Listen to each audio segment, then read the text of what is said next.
Thank you so much for being a part of this. We're going to open our Bibles this morning to the book of Genesis once again, chapter 39. So if you thought I was going to say chapter 38, I'll explain a little bit about that in a minute, but it is chapter 39.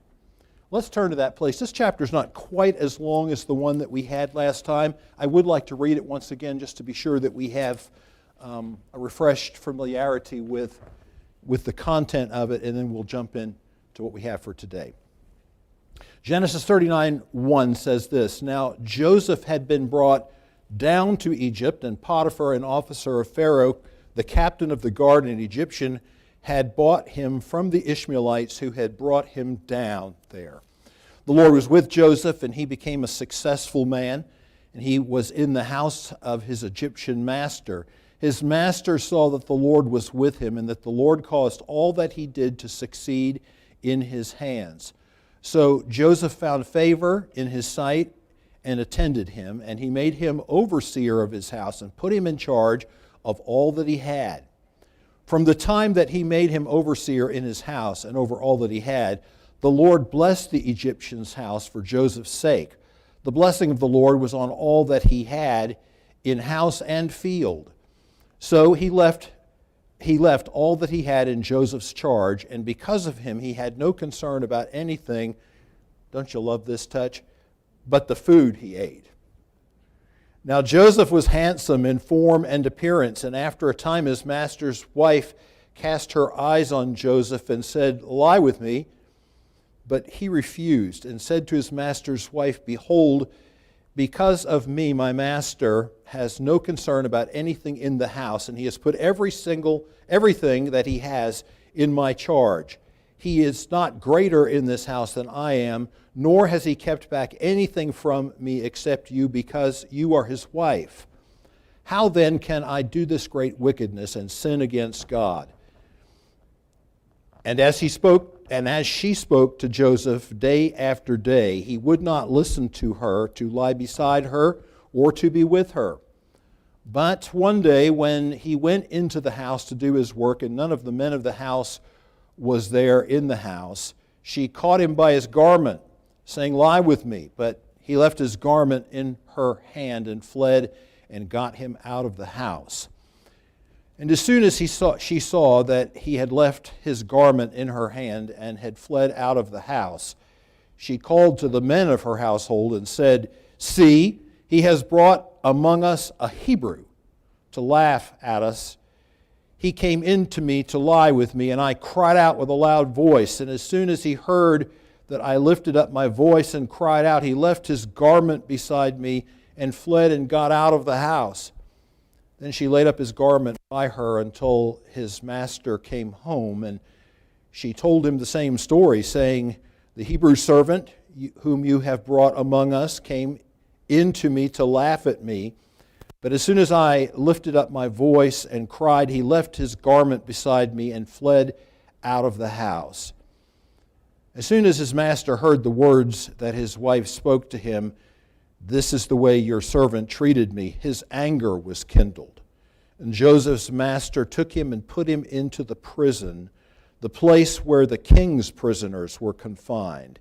And he was there in prison, but the Lord was with Joseph and showed him steadfast love and gave him favor in the sight of the keeper of the prison.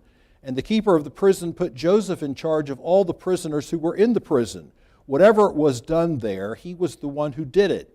The keeper of the prison paid no attention to anything that was in Joseph's charge, because the Lord was with him, and whatever he did, the Lord made it succeed."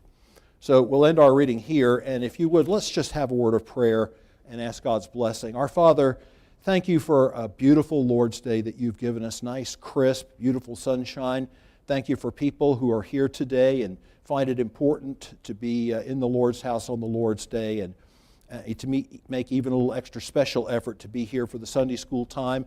Would you bless this class as well as the other classes, whether they're with adults or people who are handling our children, and may the word of the Lord be glorified and have free course in our midst today. Lord, there's something here for everyone, and I just pray that you will give us the ability to focus, the ability to concentrate, the ability to put aside those things that perhaps are legitimate for us to think about or be concerned about, but that we really can't deal with now, and it's not your will. It's your will that we focus on what the ministry of your word and the Spirit of God may have for us. And to that end, Lord, prepare our hearts. I pray that you would help me today, Lord. I pray for fresh cleansing, for a fresh sense of the presence of your Holy Spirit.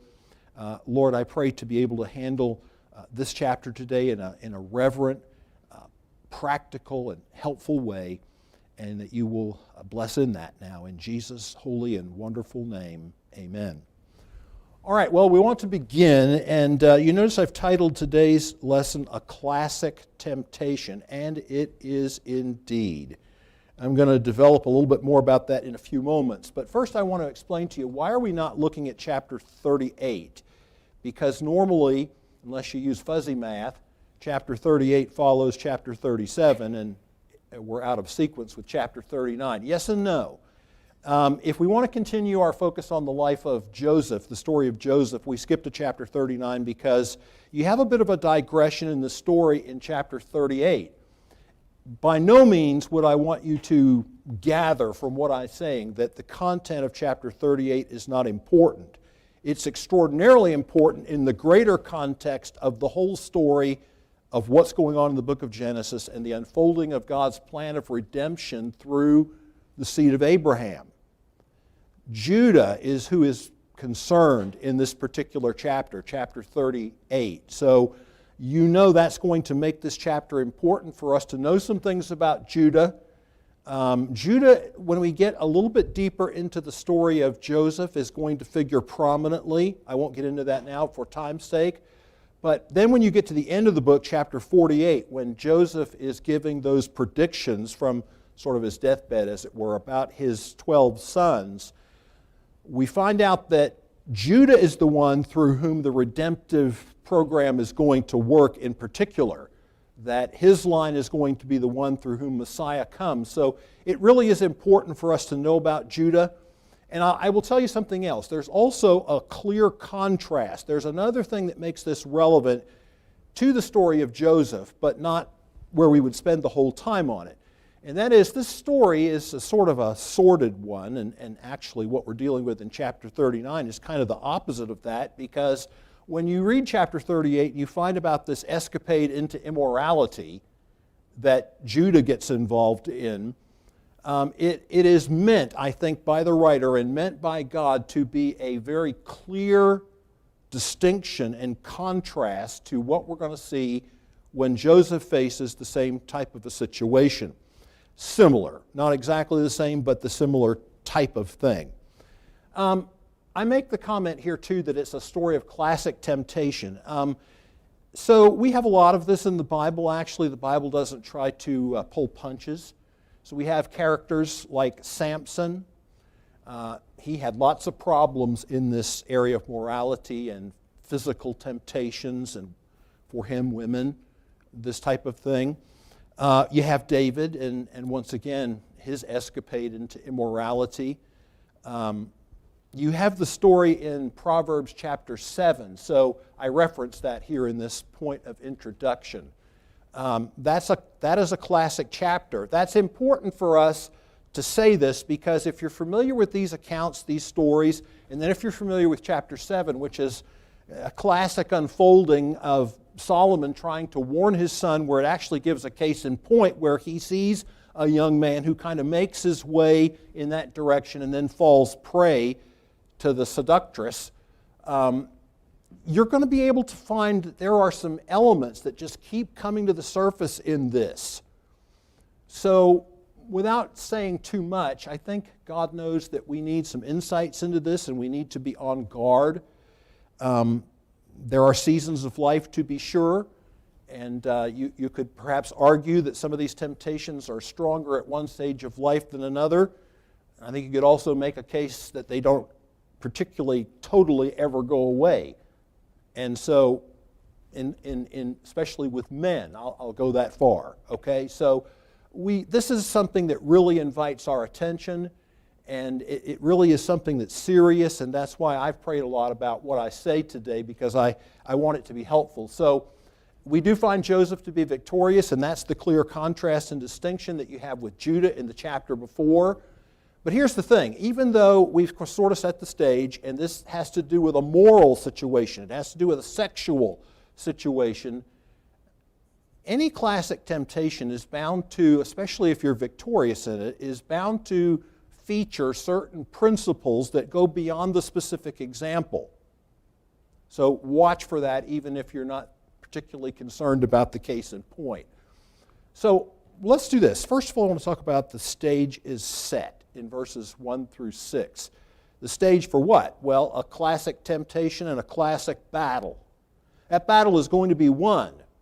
That's refreshing, isn't it? Especially, again, as I say, when you compare it to chapter 38.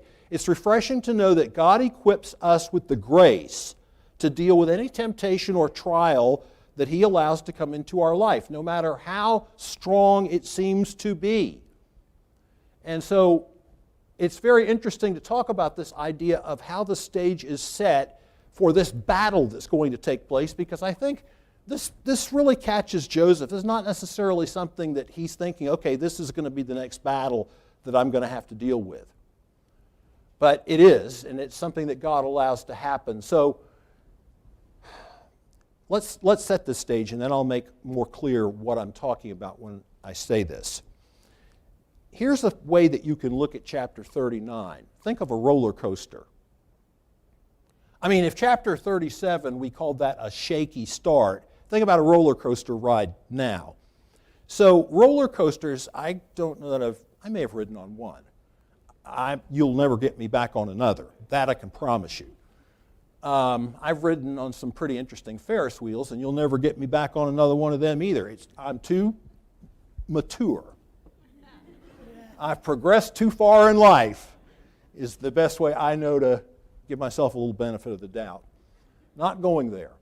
But you know what the roller coaster is like, right? So you start out with a huge dip, and you accelerate into that down curve, and then if they've designed the thing properly, you have enough momentum, you get up to the next thing, and then you roar around a curve and so forth. But mostly what I want you to think about is ups and downs.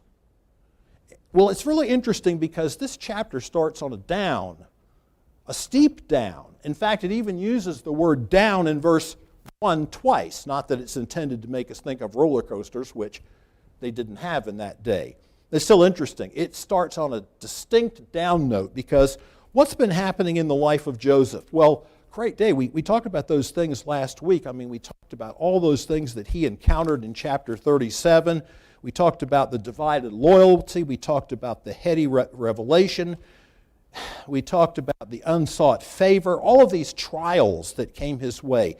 The frightening jealousy that he experienced from his brothers. The heartless cruelty that he experienced at their hands. And ultimately the forced bondage, which is what elicits the writer's comment in verse number 1 that Joseph was brought down. So you have this incredible down that this chapter starts with. Do you ever feel that way in life? I mean, sometimes it just seems as if life is a roller coaster. Well, what's the up? Well, the up is that when you look at chapter 39, after you get past verse 1, it's like it all changes. It's like he's up at the apex. I mean, he gets sold into, obviously this particular individual is an important person. He's called the captain of the guard, which I take to mean that he probably has jurisdiction over the prison as well, because it's not a problem for him right away when he's angry with Joseph to send him there and to send him to the worst place. Beyond that, though, I don't think you have to be a super careful reader of the story to infer that undoubtedly this person, he's not only a person of position, but a person of some means. Because ultimately when he makes Joseph overseer or steward over his house, the Bible makes the comment that he is the overseer of all that he had in the house and in the field. So if you think about this guy, he's well off. I mean, he's a person of means.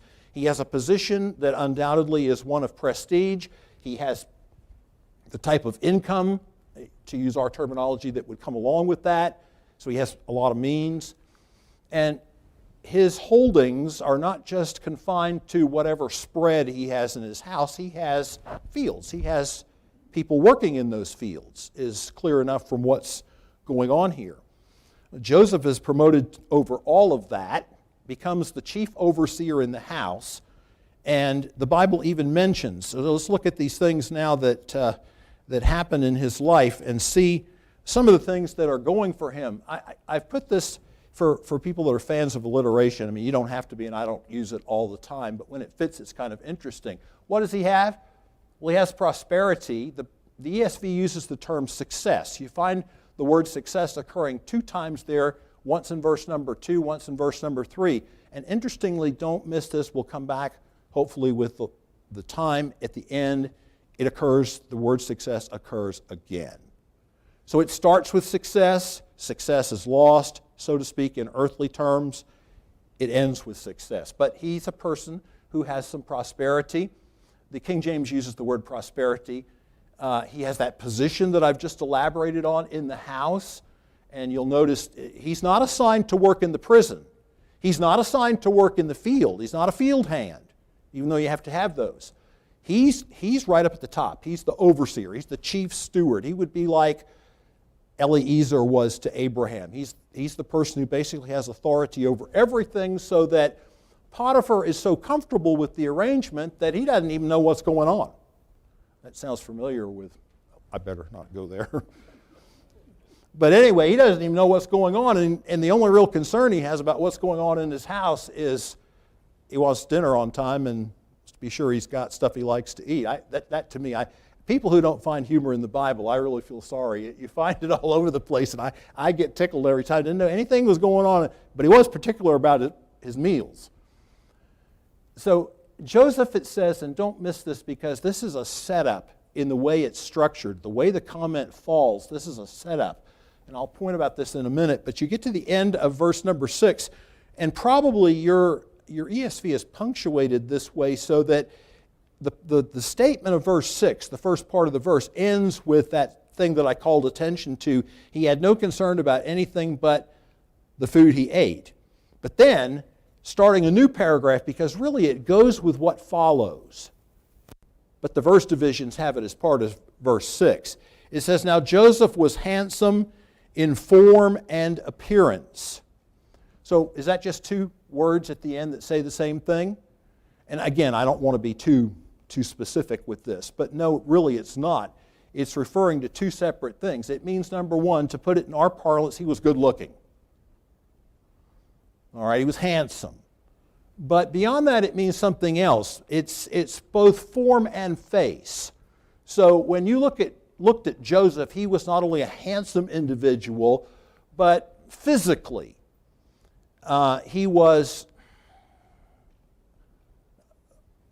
he had the goods that way too, so to speak. When I was a teenager growing up, I did a lot with horses, so I tend to think of ways you would explain this sometimes in horse terminology. So what you would say is if you were in Western and you were going to show at halter, anybody familiar with this? You'd go in there and show at halter means you'd take your horse out there. You'd only have a halter and a lead line. And it would be a class. Other people would be doing the same thing. You'd bring your horse in and you'd line up in a row. And you want to get the horse where the 2 front feet, the 2 back feet are both parallel. And the horse doesn't do one of these things like they do, where they take you don't want that. You want the thing posed just right. And then the judge comes around, and what he looks for, besides some of those things, he looks for confirmation. So in other words, how's the horse put together? What's the physique? What's the form? Does it have a steep place back here where it shouldn't? Is it all? That's what showing at halter is all about. So this is to say both of those things. Joseph had good confirmation. That's what this is saying. So he has all of this stuff going for him, and why is that a stage setter? Well, let's think about this for a moment. What have we just described? The stage set. A quick rise. That's the way roller coasters are, right? A quick rise. This is meteoric. it's like he goes from rags to riches. And not only that, the quick rise coupled with his youth. Now, this is not meant at all to be derogatory towards Joseph, but just think about back over life yourself. I mean, what you would say is, at the very least, is you'd say, you're not necessarily the possessor of a whole lot of life's experience at this point. You haven't been around the block that many times, and almost certainly he hasn't been around the block he's about ready to get thrown into like this. Here's the thing that I'm saying to you. I made an observation a long time ago. I'm sure many of you who are seasoned have made this observation long ago, that when you have a run like this, when you have circumstances like this, I always used to say to myself, watch out. Because the testing is going to come. God knows what we can stand, and when He gives us something, then oftentimes He tests us. And this is exactly what happens here. This is all heady stuff. And this isn't the end result. Joseph is not going to be permanently Potiphar's overseer. That's not what God intends. In fact, it's a microcosm. To be the overseer over everything that this guy had so that he didn't know anything that was going on except what he ate is an exact thing in microcosm of what's going to happen a number of years later when he's the overseer of all of Egypt. And Pharaoh doesn't know anything that's going on. He gives him his signet ring. It's to prepare for that. But there's a reason the Bible talks about when it says in 1 Timothy 3 about people who are prospects for ministry, and more specifically for bishop, as the King James word is, not a novice, lest being lifted up with pride he fall into the condemnation and snare of the devil. This is heady stuff, especially for a young man. But whether it's that situation and you're young, or it's another situation and you're out further in life, just watch out. And I found that to be true over and over in ministry, that you'd kind of be going along and think, oh, whew, this is great. If it could all just be like this. Everything is going, you go home at night, you don't worry about too much, everything's going, boom. There's always something right around the corner, especially in church work. That's just how it is. And I think back to many illustrations, but one of the specific areas that comes to mind that's not too suggestive, but it's just as adequate and true, is money. I remember so many times that, we'd be looking at our finances, and I spent a lot of time with our bookkeeper because ultimately she and I were the people on the ground trying to figure out what bills are we going to pay and how are we going to take care of this and be sure we got enough money and not too much month. And there were a lot of times that I spent a lot of time praying about that, and I know she did too. And I'd often have to go into the office and sit down with her and spend some time and try to give her some direction. Other times, it was like you didn't have to worry about anything. You didn't have to worry about anything. See, when you're operating a ministry like that, and especially if you have a Christian school with it, you have a lot of expenses. And these people that are on your staff, they want to be paid every week, and they don't want excuses. And your missionaries want to be paid every month, and they don't need excuses. And God was so good to us, never once in all those years did we ever default or miss any of those things. But it wasn't without a lot of time spent on knees. And so what I'm saying to you is, in those flush times when you go home at night and think, this is great, just wait a month or two, or just wait till tomorrow.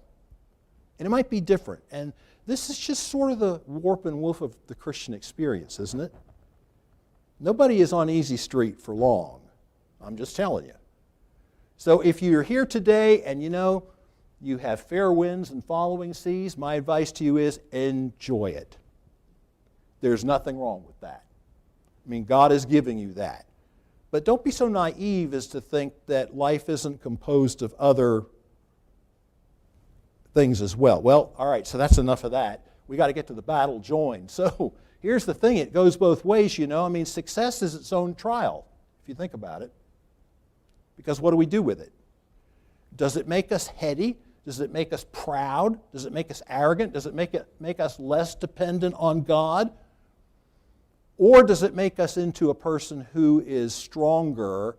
God's going to make sure it makes him into somebody who's stronger and he maintains the right position with God and man, which he does. But sometimes what God sends along to us as a blessing, all of this prosperity, can be its own trial because of the weakness of the flesh.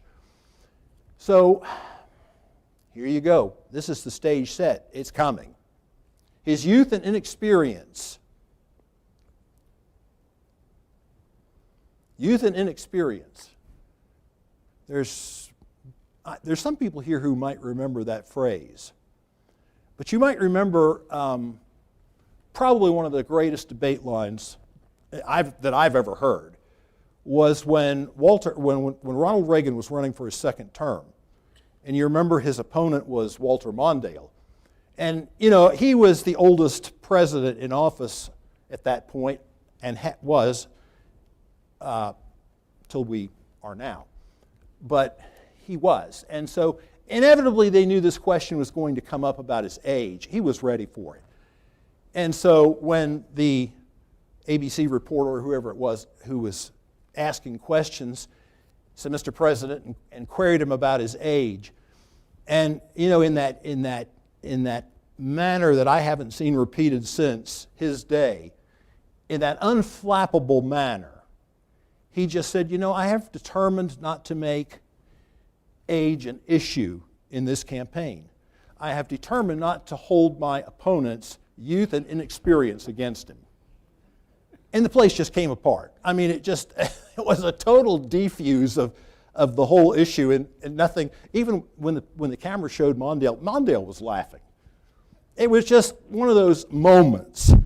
But youth and inexperience can be a problem, so think about where youth and experience would play into this.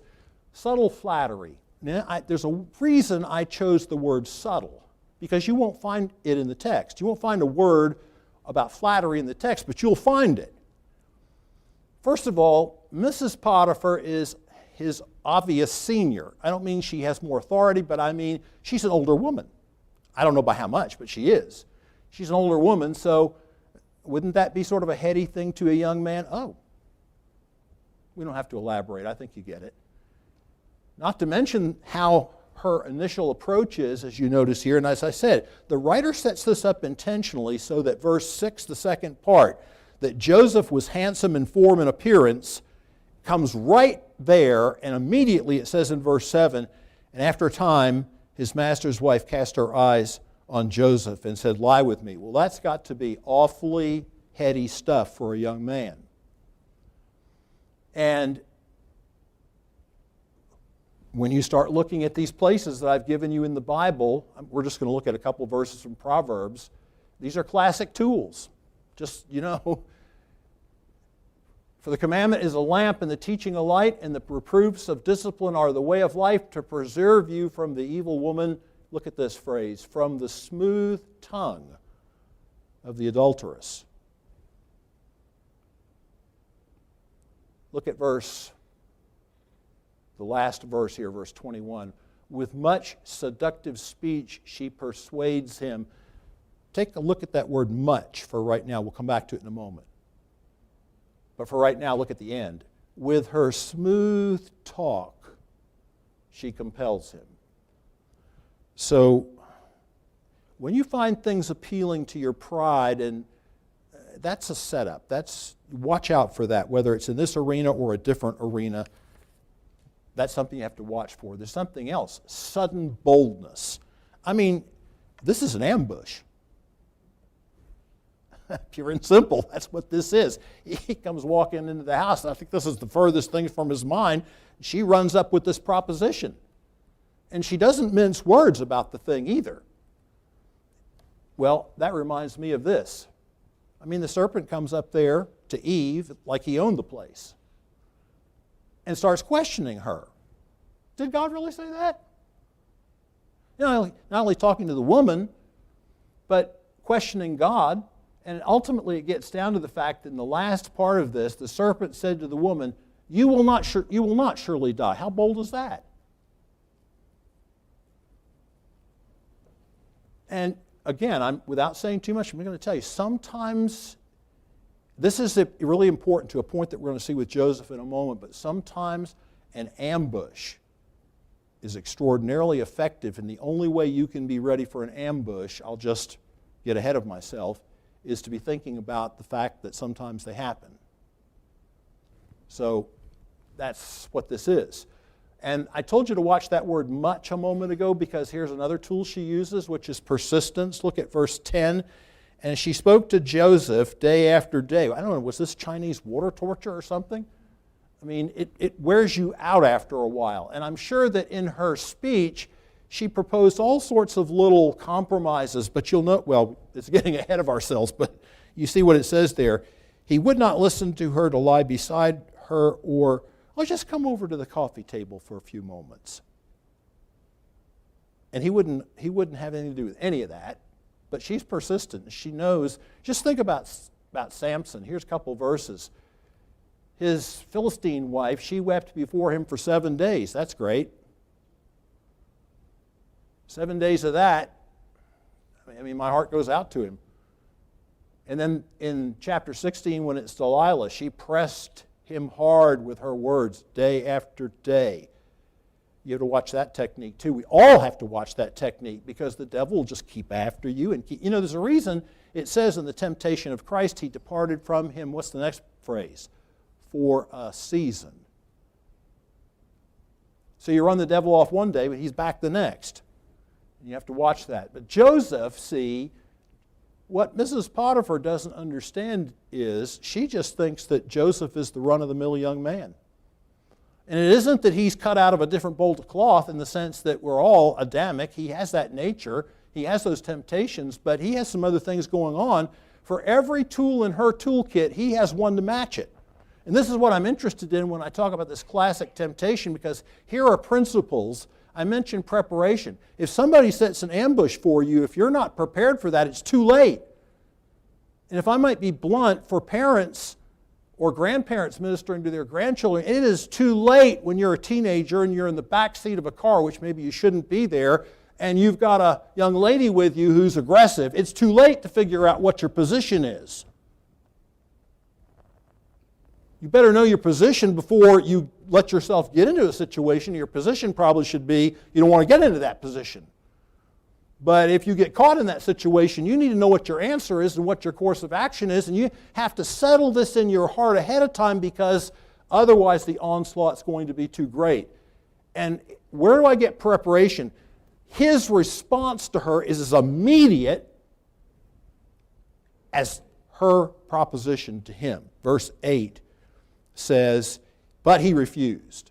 I mean, he didn't sit down and negotiate or parley or say, well, let's talk this out. No, you're going to, you've lost if you start down that road. So that's one thing. We have to keep moving. I'd like to say more, but this one might surprise you, accountability. Where do you see accountability? I thought he was the head overseer. I thought that Potiphar was gone. Potiphar didn't even know what was going on. So where was accountability? I mean, they didn't have that video surveillance like they have today. I mean, they have video surveillance going on there. So where's the accountability? He's the head honcho. His position and lack of supervision, which for a lot of us would be excuses. It's what a lot of people say later. Well, I had access to all this money. Nobody else really saw what was going on. There were people caught in embezzling. They had access to all this money and could sign the checks or could do this or do that. Nobody really knew. I mean, how many people, if anybody, heard about, is anybody familiar with Collins Street Bakery? Nobody? Oh, you got to look them up. Man, if you like fruitcake and you haven't, I shouldn't be a tempter. You'll get one of those fruitcakes and you'll be forever hooked if you like fruitcakes. But they had an article in the latter part of the year, up towards Christmas time, This guy embezzled $16 million from him. And I looked at that thing and I said, man, that's a lot of fruitcakes. $16 million he embezzled, but he had access to it. So other people, this is what becomes the excuse. Well, I could. Joseph says to himself, yeah, I could, so I have to impose a stricter standard on myself. You see what's going on here? Where do you see that stricter standard? Well, he brings it out himself. He says in verse 9, or he responds to her and says, my master has no concern about anything. It's all true. It's all true. I have this position and there is opportunity. But I can't do that. That would be to abuse the trust that's been placed in me. He's put everything in my charge, verse 9. He is not greater in his house than I am, nor has he kept back anything except you. And then this is where Joseph's theology comes out. And this is something we should take note of. What's your view of sin, high or low? Because in this day, it's a very low view of sin if you call it sin at all. Oh, well, everybody does that. And standards are no more, and we just have sort of explained away all these things. Well, everybody ends up doing that sometime or another. No, they don't. And you can't give yourself that little excuse. Joseph didn't do it. It's why he was successful. He said to himself, because so many other people do get trapped there, I'm going to be careful that I don't by God's grace. But he says, and one of the things that impels him to this is, because here's how I view sin. It's a great wickedness and a sin against God. It's not just a sin against Potiphar. It is that. Do you realize, folks, everything is on the line here. Everything. Just think about this. Everything is on the line here. It isn't just when Potiphar comes home and believes the story and he loses his position there. No, if he had become involved with this at this point, everything that unfolds later in the story of how God wanted to use him, just like erased. That's what happened to Reuben. That's why Reuben lost the birthright. Everything was on the line. And he said, oh, no, I can't do this. I can't do this to Potiphar. I can't do this to you. I can't do this to God. That's a high view of God and a high view of sin. The wickedness of sin. We need that. We need preaching that way. He also has vigilance, which, as I say, that's the answer to her persistence. 1 Peter 5:8, be sober-minded, be watchful, or be vigilant. So he has every tool that he needs. And the last thing that he has going on here is humility. And again, that might be a word that you wouldn't think of to characterize this, but he's very careful not to overestimate his own strength. So when the day comes when he doesn't realize there's another ambush, he doesn't realize there's nobody else around. He's already on his guard about her, but he goes in, he doesn't realize no one else is in the house. She comes up again, grabs him. Joseph and garments have problems. You ever notice that? I mean, there's a parallelism in the story. The garments got him in trouble before, the garments got him in trouble now. I don't know, maybe he should have had a tighter belt or something, sash or something on that robe of his, but she grabbed that thing. Oh, boy. But he flees. Isn't that what the New Testament says? Flee immorality, Paul says. He doesn't say stop and negotiate. He says flee. And again, it goes back to what it says in Proverbs, for many a victim has she laid low, and all her slain are a mighty throng. So Peter said, though all men shall forsake you, yet will not I. There's a problem. And it's not a problem that Joseph has in this instance. Oh, that can't happen to me. Oh, yes, it can. You give the right circumstances and the right provocation and the right lack of spiritual vigilance, and you can be into a problem. So I hope there's some things we can just be encouraged by when we look at this today, because it is possible to join this battle and win.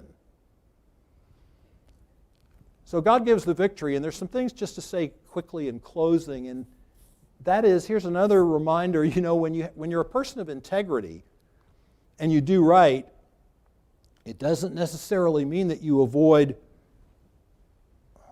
blowback.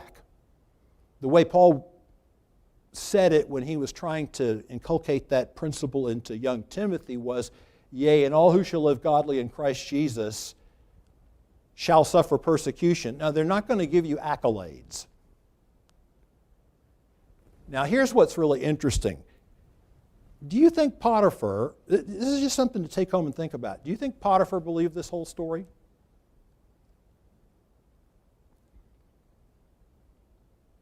I'm not sure. But what choice did he have? I mean, Mrs. Potiphar says that what's happened. So if he's going to continue to live with Mrs. Potiphar, you know, but there's some stuff going on here. He was really angry with Joseph, so he made the appropriate response, at least insofar as she's concerned. But there's blowback here. I mean, she's angry. She, you know, what does it say? Hell hath no fury like a woman scorned. And that's what's going on here. She scorns him because she's angry. She calls him a Hebrew. This Jew you brought in here. That's what she's saying. And the lying and the treachery, and it's like the roller coaster. We just went from the apex. I mean, this is so fast of a descent and so dizzying that it's like the butterflies are going off in your stomach. It's like a redo of chapter 37. We start down, we go up, we're down. But look what happens by the time this thing is over. Now, the reason I ask you, too, about how much of this was believed, and I'm curious about the servants of the house, too, because usually the house servants know a few things, and of course there's no comment given as to what they thought. But, you know, usually someone like that, their reputation kind of precedes them. So I'm not sure, but I noticed that the fellow who was in charge, even though he may have been under Potiphar, and even though obviously they would have known one another, he doesn't take it too seriously. Because Joseph has been there no time when he promotes him to exactly the same position, albeit in jail, and what he had in Potiphar's house. And so the roller coaster is going up again. So here's the last thing I want to leave you with. Turn back to the beginning of the chapter because I want to show you two bookends. So look in verses 2 and 3. There's a phrase repeated 4 times in this chapter. And I've told you what it is, so you don't have to guess. But look what it says. Verse 2, the very beginning. The Lord was with Joseph. Verse 3. His master saw that the Lord was with him. Look at the end of the chapter. Now it's in prison again. Verse 21, but the Lord was with Joseph. Verse 23, the keeper of the prison paid no attention, sounds like Potiphar, to what was in Joseph's charge because the Lord was with him. So, folks, doing right doesn't shield us from blowback, but it keeps us right with God and ensures that His blessing, His hand of blessing, can continue with us.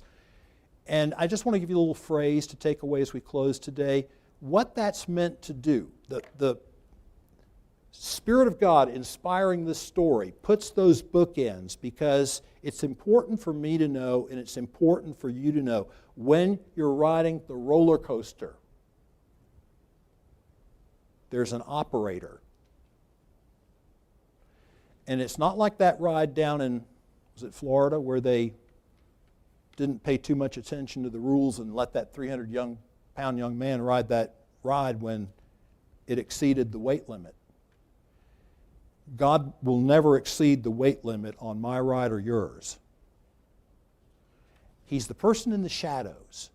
And the whole thing that person in the shadows, that expression is meant to remind us of is you don't always see Him obviously working, but He is.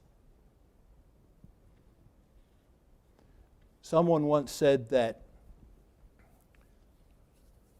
a period at the end of a sentence instead of an exclamation point is when God sees fit to remain anonymous. And God is often anonymous, but never MIA. Dear Lord, bless us as we go our ways now and prepare our hearts for the service to follow. In Jesus' name.